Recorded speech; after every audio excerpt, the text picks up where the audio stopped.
The eldest son and his wife, John and Sarah, arrived late for the funeral of the second son, Kevin, without showing any shame. When they found me, red-eyed from crying, Sarah ran over joyfully. "Hi, Emma. Did you know that siblings have no rights of inheritance?" "I know.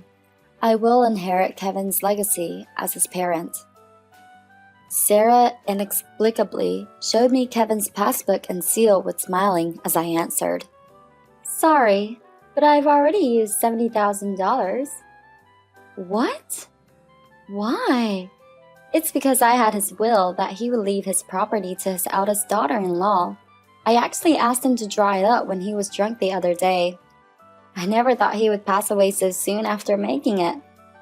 So I'll get your house and land." I was so appalled that I was lost for words. We're in Kevin's funeral, no matter how I think about it. She has obviously no common sense, and I'm overwhelmed. What in the world is she saying? "That's why, Mom. Sorry, but you need to leave there as soon as possible. Sarah and I are going to live in that house. You just renovated it, and it's beautiful now. I'm super excited." What John and his family said and their attitude makes me tremble with anger. Even when they lost their own family, they don't shed a tear at all and squander money with pleasantly. I can't help but doubt their humanity as a person. At that moment, I remember something very important. I triumphantly stared at John and Sarah's back with going back home very excitedly. I hope they have some pleasant dreams and feel happy at best. I'll absolutely ignore them even if they cry and ask me for help later. My name is Emma. I'm 82 years old and a housewife. After graduating from high school, I worked at a printing company and met my husband, who was a primary school teacher through a friend's introduction. I was attracted to his personality, and we started dating, and then got married. My husband always wore black-rimmed glasses and was as hardworking as he looked like. He visited the homes of students who were often absent from school many times to listen to them, and gave extra lessons to children who had difficulties with study. He was an extremely enthusiastic teacher, as if he was the one you see on TV dramas. I supported my husband and raised our 2 sons while I was working at the printing company. When my husband passed away because of illness, my children smoothly arranged his funeral and dealt with other matters. That made me feel their growth. John, my eldest son, got a job at a major enterprise after graduating from the university. My younger son, Kevin, who followed his father's footsteps as he admired his father, was well liked by his students and happily told me about his school life happily when he came home. Both of them seemed to enjoy their work so much that they showed no signs of getting married even over turning 40.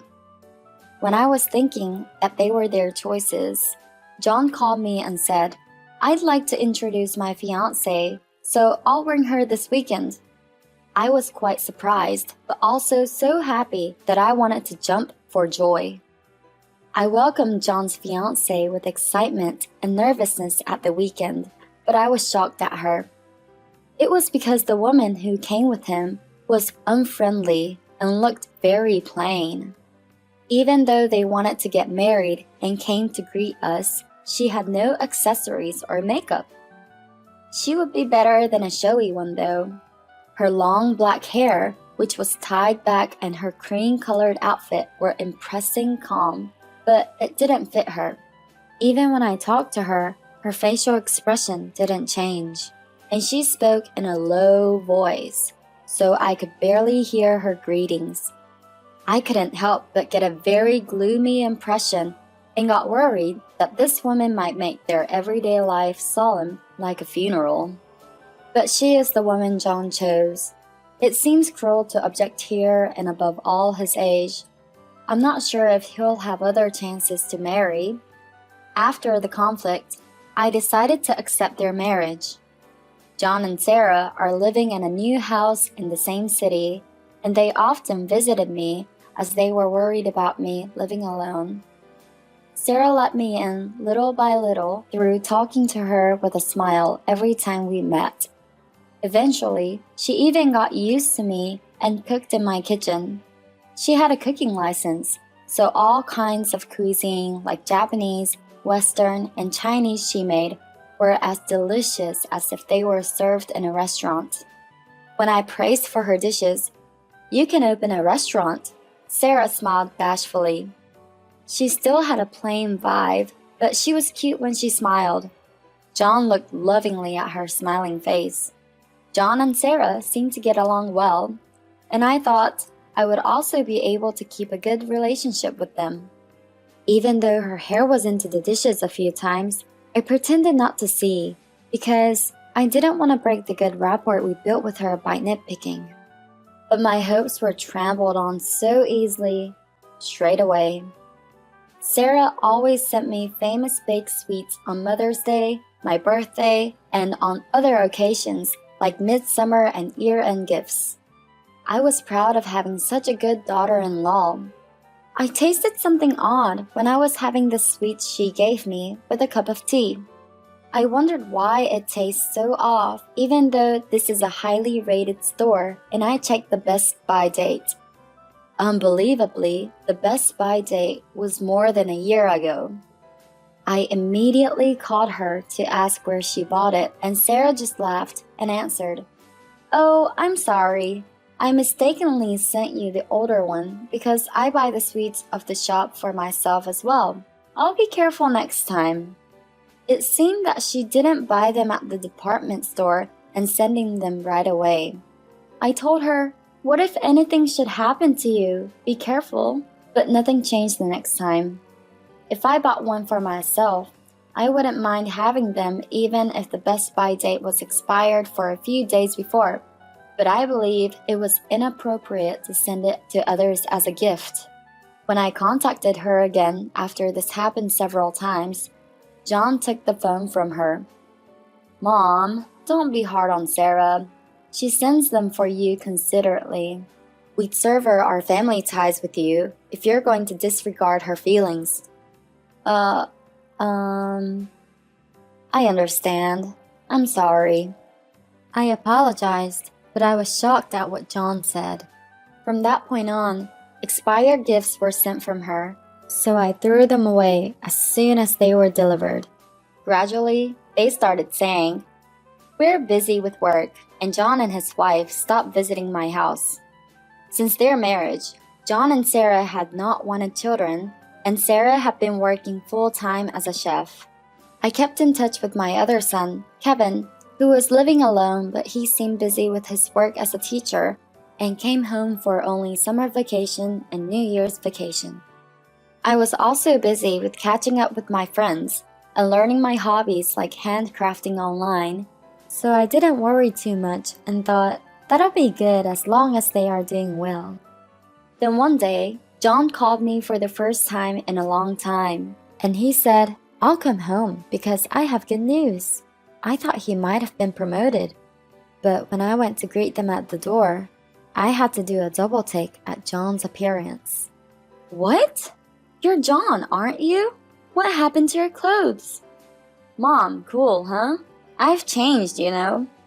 He was wearing big black sunglasses, flashy sweater, and jeans with a design on them.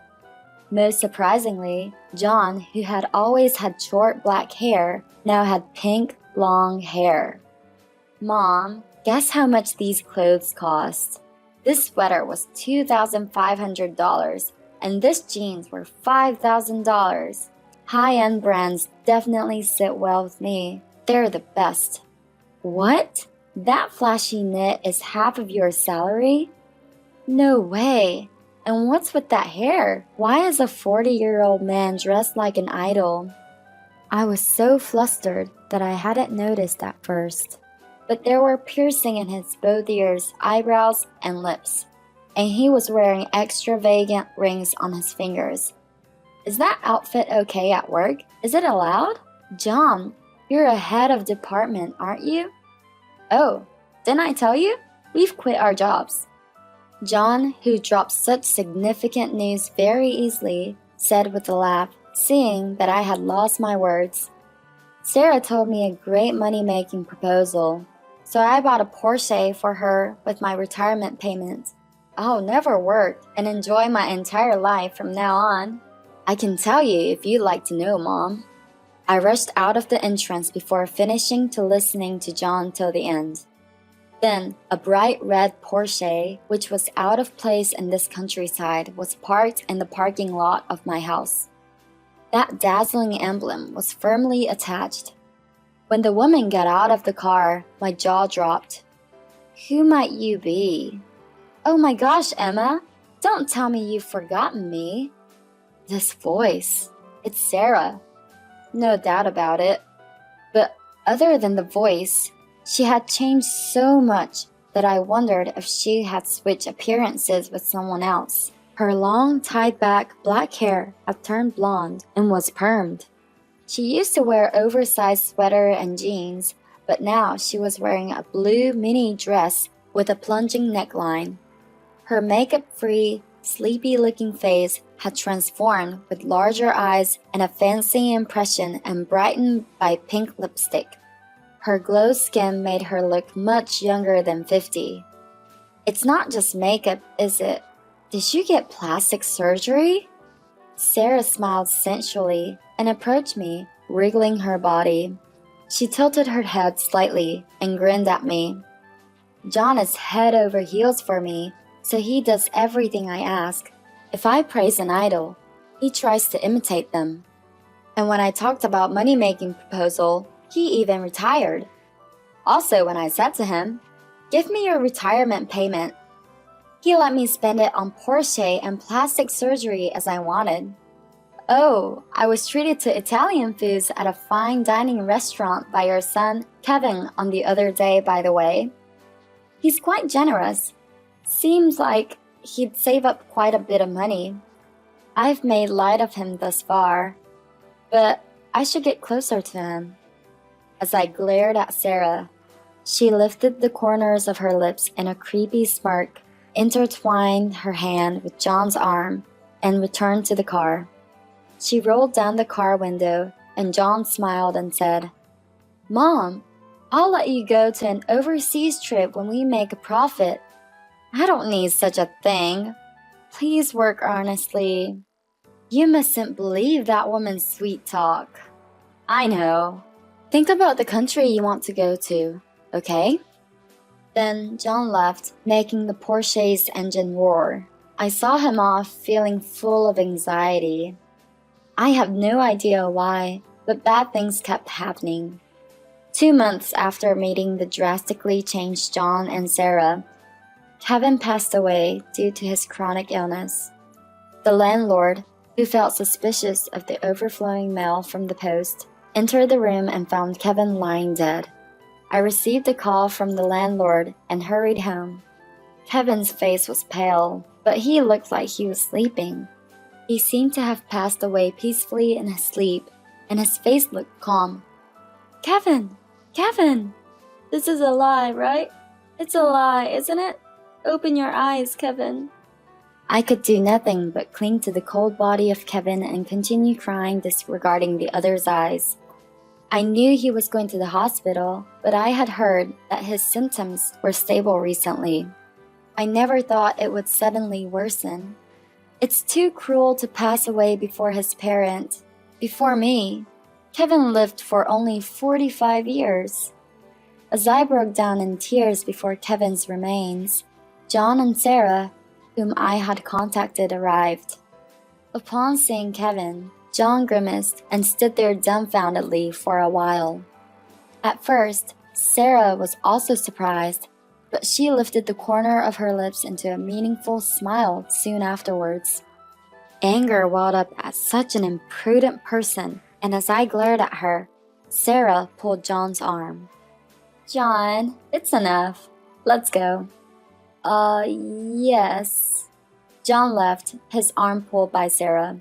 Fortunately, it was the cold winter season, so Kevin's remain was kept clean. It was unlikely to be a criminal matter, so Kevin's remains was returned to us soon afterwards. I tried to ask John to be the chief mourner, but I couldn't get in touch with him at all. As I was a shell of myself, Kevin's cousin, who was close to him, handled all the arrangements, contacting the temple, funeral home, and relatives. I tried to contact Sarah again before the wake began, but again, I couldn't get through. Though they should know there's a call coming, the morning of the funeral came with dissatisfied with it. Kevin's sudden passing was shocking for not only me and our relatives. The children of the class he was in charge of, his former students, and people from the school came one after another to the funeral to see Kevin. Before the funeral, I had heard from Kevin's cousin about Kevin's financial situation. Amidst the swirling a lot of emotions by the scenery I was looking at and what I heard from his cousin, I watched the mourners offering incense. The venue was enveloped in sorrow, with the sounds of sobbing echoing throughout as the ceremony solemnly proceeded. After the funeral, I thanked the attendees from the bottom of my heart. While waiting for the departure of the casket and sharing stories of Kevin outside the hall, the door opened and John and Sarah walked in. Despite it was a funeral, Sarah wore a dress with a deep neckline and a black fur coat, and John was behind her with flashy patterned shirt and pink hair. "Oh, is the incense offering over already? Oh, that's a shame," she said without even a hint of remorse, spotting me with swollen red eyes because of cry. Sarah ran up to me pleasantly. "Emma, did you know that siblings have no right to inherit?" "Yes, I know. I, as his parent, will inherit my son, Kevin's inheritance." As I answered, Sarah inexplicably showed me Kevin's passbook and seal with smiling. "Sorry, I've already used $100,000. "Huh? Why?" "It's because I had his will that he would leave his property to his eldest daughter-in-law. I actually asked him to draw it up when he was drunk the other day. Wow, I didn't expect him to pass away so soon after writing it. Haha. So, I'll get your house and land." I was so shocked, but I was speechless. We're in Kevin's funeral, no matter how I think about it. She has obviously no common sense, and I'm overwhelmed. What in the world is she saying? "So, Mom, that's why you need to leave the house as soon as possible. Sarah and I are going to live there. You just renovated it, and it's beautiful now. I'm super excited." Certainly, the house had been changed to Kevin's name when my husband passed away. Therefore, Kevin could have sold it right away if he said so. But a full smile of Sarah made my anger boil. She was talking about inheritance with smiling, without showing a tear regardless of Kevin's passing at the midst of the funeral. Even more so, using it at will, straight away, I doubted her as a person. And what on earth was John doing? He was late to his brother's funeral, with Sarah's thumb, and even let her use his brother's inheritance as she pleased. However, I recall what I had heard from my cousin earlier about Kevin's financial situation. I suppressed my desire to yell and confirmed with Sarah. "You guys have taken all of Kevin's inheritance, right?" "Yes, that's what I'm saying." "We'll get all the insurance money and savings, so not a single penny will come to you, mother-in-law." "Okay, give me 2 weeks. I need time to find a new place to live and make arrangements." "Absolutely. Yay! The prime location near the station is mine." Sarah wiggled around in great joy, completely ignoring the cold stares from the relatives. "Wait, Auntie, are you sure about this?" "It's fine, but instead, I'll cut off ties with them as parent and child." Really? Okay." Naturally, the people there became noisy. I stared at John and Sarah as they triumphantly went home, leaving behind astonished relatives. "Enjoy your pleasant dreams and be happy for now. I'll absolutely ignore them, even if they cry and ask me for help later. After the funeral was over and I returned home, I immediately began looking for a nursing home. Although I'm still healthy now, given my age, I don't know what might happen to me. If given the choice, I thought it would be nice to have a self-reliant facility where I could receive care in case my health deteriorated or something happened. As I searched online, one facility caught my eye. It was located on a hill overlooking the sea and was part of a hotel with a hot spring. Fortunately, there was still room available, so I went to inspect it immediately.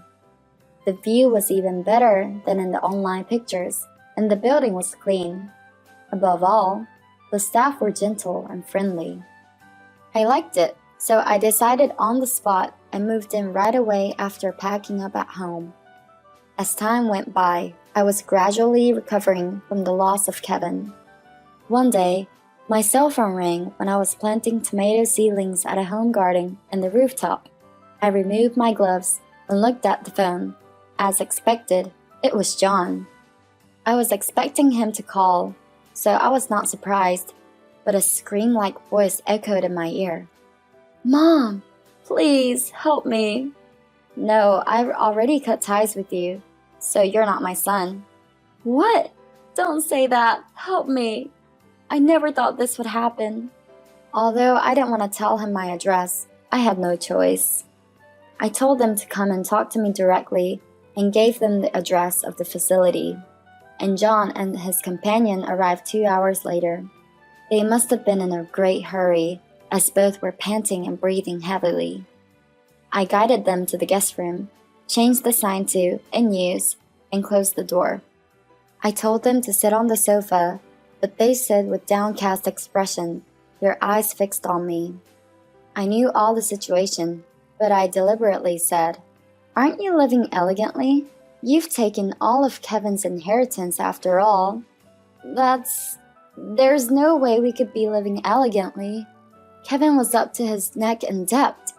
As John began to scream, Sarah also started shouting in a shrill voice that was echoing in my ears. "He was prosperous, so there was no sign of this at all. But he was in a credit card debt hell. The land of the house is collateral, and even if we settle with the deposit, there's still nearly $100,000 in the debt left, isn't there?" It seems so. Kevin was consulting with his cousin about this before he died. I said easily, and Sarah grimaced with frustration. "Why is there so much debt? Kevin didn't gamble or invest, did he? The reason for the debt was helping others." "Excuse me? Helping others?" The kind-hearted Kevin gave $1,000 to students who were in trouble with money. He could earn money by himself, so he was willing to take on debt. The deposit was set aside for such students. Kevin also had a vain side. He didn't want to show others that life was tough, so he splurged at times. He was also mindful of his stress as a teacher. That's how the debt continued to grow. "What? Is Kevin an idiot?" John was dumbfounded and collapsed onto the sofa, covering his face with his hands. He muttered in a low voice, "He was very much like Dad in personality, but I never thought that would be the cause." Yes, I was honestly relieved that John took over the assets and debts as a gift before death. Otherwise, I would have to take over the debt without fail.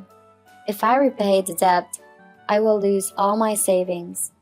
Life on a pension alone has its tough parts. I have resigned myself to it." "What? You knew all along and you pushed it onto us?" Sarah sat down forcefully on the sofa and yelled, pounding the table. I stared back at her, unfazed. "Well, you could have refused the inheritance within 3 months of his death. If the two of you had shown some remorse, I might have been a little willing to tell you." "What? You knew your son was in debt, and you're living elegantly in a facility overlooking the sea in your old age. Don't you feel any guilt?" "Oh, how we think alike. I was just about to say the same thing to you. I smiled gently, took a picture out of my pocket, and placed it in front of the two of them.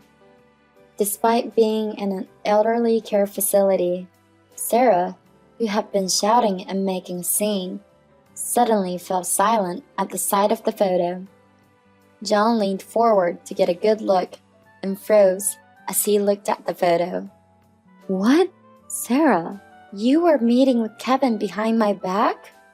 The photo showed Kevin and Sarah. Sarah had her arm around Kevin's waist and was looking up at him as if flirting. It was a candid shot for the two, just as they were entering a hotel. Sarah, you! Cheating with Kevin? Sarah began to mumble an excuse, having her eyes shifty, as John looked on her in disbelief, as if unwilling to believe this was true. No, this isn't what it looks like. I was drunk and I just... After hearing this, I silently showed a second photo. It was the one of inside the red Porsche. Sarah and Kevin were snuggling and acting like lovers. I laid out the third, fourth photos in front of John. John was completely dumbfounded, losing both words and energy as he looked at them. As Sarah continued to stammer, I drove the point home. I found out through a private investigator, but it seems you've been involved with Kevin for several years now. There's still plenty of evidence. Shall I bring them out? John slowly raised his face and spoke to Sarah in a whisper. Sarah, it's over. Let's get a divorce. That's fine for me. I've got everything I could from you guys. An old man in dead hell is not suitable for me, and I feel invigorated. I'm the one refusing you. While astonished at Sarah's complete defiance, I spoke up. Just to confirm, you do understand your position, right? Yes? You're going to tell me to take on half of Kevin's debt, right? I don't need the Porsche anymore, so I'll sell it. I'll even pay damages if I have to. That's fine, right? No, that's not it. Your true identity has already been exposed. John makes a face of disgust. Sarah, is there still something you're hiding? I quickly glanced at Sarah, who was sitting right in front of me. She must have recognized something. Her face, made youthful with plastic surgery and makeup, turned pale, and her eyes, outlined with black lines, opened wide. After making her wait more than enough, I informed John, this woman is a marriage scammer, a habitual offender. Huh? Are you kidding? She squeezes her lovers dry of their wealth, then moves on to the next one. You've been living like this, repeating this over and over, right? Isn't that so? While looking at completely unsettled Sarah, I pressed on. You've swindled dozens of people with excuses like a parent's illness or business mistakes, then disappeared. How much money has that amounted to? It's substantial, isn't it? I don't know about that. They just fell for me and freely gave me money. I didn't do anything wrong. If you say so, why not tell them yourself? I don't know if their lawyers will listen to you, though. Emma, you didn't. You told them where I am?